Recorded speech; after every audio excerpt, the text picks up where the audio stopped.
मेरा मानना है कि अगर मैं चेयरमैन का पद लेता हूं तो किसी को आपत्ति नहीं होगी, है ना? टोकस के ये शब्द एक ढोल की तरह लग रहे थे जो सभी के मन में गहराई से उतर गए, जिससे वो चुप हो गए। ये एक्विजिशन के दस्तावेज हैं, प्लीज आप सभी एक बार ध्यान से पढ़ लीजिए। इतने में वहां मौजूद सभी एक ही दिशा में देखने लगे और पीछे से करण निकलकर सामने आया। विक्रम ने उसे ज़हीन नजरों से देखा। मैं हूं करण नारंग, लेकिन मैं ये नहीं समझ पा रहा हूं कि आपको मुझसे क्या काम है मिस्टर विक्रम टोकस। करण ने झुंझलाहट भरी आवाज में ईमानदारी से कहा। अब मेरा मतलब है विक्रम सर। विक्रम ने बिना कोई प्रक्रिया दिए उससे पूछा, कंपनी में आपकी क्या पोजीशन है? और इतनी बड़ी कंपनी के मुलाजिम होने के नाते आपको इतना भी नहीं पता कि बिना बारी के बोलना सही नहीं? विक्रम ने यह कहते हुए करण की ओर अपनी ठंडी निगाह डाली और पास पड़ी मोहर उठाकर तेजी से करण की तरफ फेंकी। और जैसे ही वो सील करण के पेट से टकराई, उसके होश उड़ गए और उसे लगा जैसे उसे हथौड़े से मारा गया हो। जैसे ही उसके पेट से दर्द ऊपर की ओर बढ़ा, उसने बैठक से पहले खाया हुआ सारा खाना कॉन्फ्रेंस रूम की टेबल पर उल्टी कर दिया। करण गुस्से से भड़क उठा, क्योंकि उसे लगा था कि विक्रम ने उसके साथ अन्याय किया है और सबके सामने उसे अपमानित किया है। हालांकि उसने विक्रम को अपनी आंखों में शुद्ध घृणा के साथ देखा, लेकिन उसने विरोध का एक भी शब्द कहने की हिम्मत नहीं की। उसे अभी भी समझ नहीं आया कि रायजादा ग्रुप का ये सेक्रेटरी उसे क्यों निशाना बना रहा है। विक्रम ने धीरे से कहा, अब आप सब लोग मेरी बात ध्यान से सुने।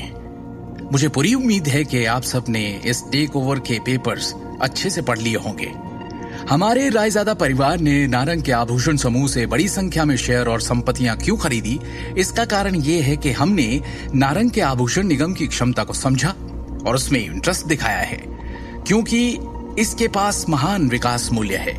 इसलिए आप सभी शेयर होल्डर्स को फिलहाल के संकट में होने वाले नुकसान के बारे में चिंता करने की कोई जरूरत नहीं। हमारी टीम की व्यावसायिकता कंपनी को अधिक लाभ मूल्य बनाने की ओर ले जाएगी।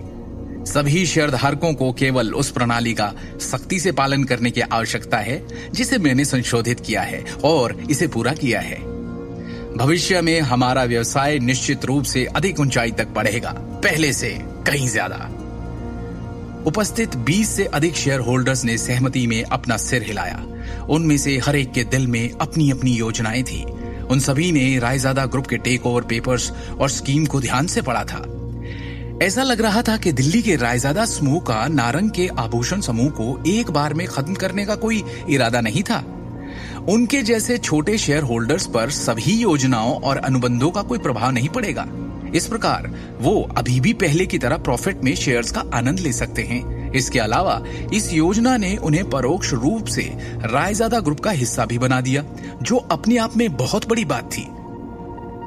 वो ये भी देख सकते थे कि हालिया संकट स्पष्ट रूप से अजीत नारंग और करण नारंग की तरफ इशारा कर रहा था और उन्हीं पर लक्षित था। और इसका नतीजा ये होगा कि इन दोनों कार्यकारी निदेशकों को जबरदस्त नुकसान हुआ था। उन्होंने न केवल महत्वपूर्ण मामलों में बोलने का अधिकार खो दिया, बल्कि उनकी संपत्तियों और शेयरों की संख्या को भी भारी झटका लगा। वो अब तक सारी प्रेरणा और आशा खो चुके होंगे। हालांकि एक व्यक्ति जिसे सबसे बड़ी हार का सामना करना पड़ा, वो था नारंग परिवार का तीसरा भाई, अमिताभ नारंग। उन्होंने न केवल डायरेक्टर्स बोर्ड का सारा नियंत्रण खो दिया, बल्कि उनकी प्रतिष्ठा भी चरमरा गई थी। आज की घटना निश्चित रूप से दिल्ली शहर के पूरे व्यापारिक उद्योग में फैल जाएगी और उसे हंसी का पात्र बना देगी। ऐसा लगता है कि उसके लिए फिर से अपनी प्रतिष्ठा हासिल करना बेहद मुश्किल होगा।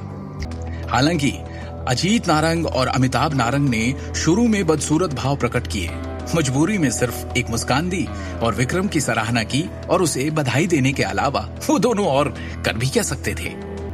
इस किस्से के करीब 6 घंटे बाद रात में हम जाते हैं एक 5 स्टार होटल के एक आलीशान से लग्जरी सूट में।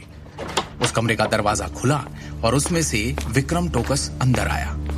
उसकी चाल में नारंग के सामने वाला रोब नहीं, बल्कि एक नरमी है। उसने अंदर आते ही झुककर नमस्ते कहा और धीरे से चाय की मेज के सामने सम्मान पूर्वक खड़ा हो गया, जैसे कि किसी व्यवस्था की प्रतीक्षा कर रहा हो।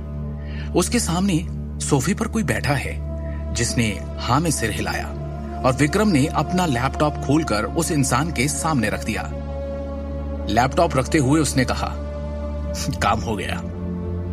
चाय की मेज पर रखे लैपटॉप पर एक वीडियो चलने लगा जो उसी दिन नारंग समूह की कंपनी की इमारत में हुई बैठक में जो कुछ हुआ था वही सब दिखा रहा था। आगे की कहानी जानने के लिए देखिए अगला एपिसोड सिर्फ पॉकेट एफएम के यूट्यूब चैनल पर और शिवम द हिडन वॉरियर के सारे एपिसोड्स को सुनने के लिए डिस्क्रिप्शन में दी लिंक से डाउनलोड करें पॉकेट एफएम ऐप।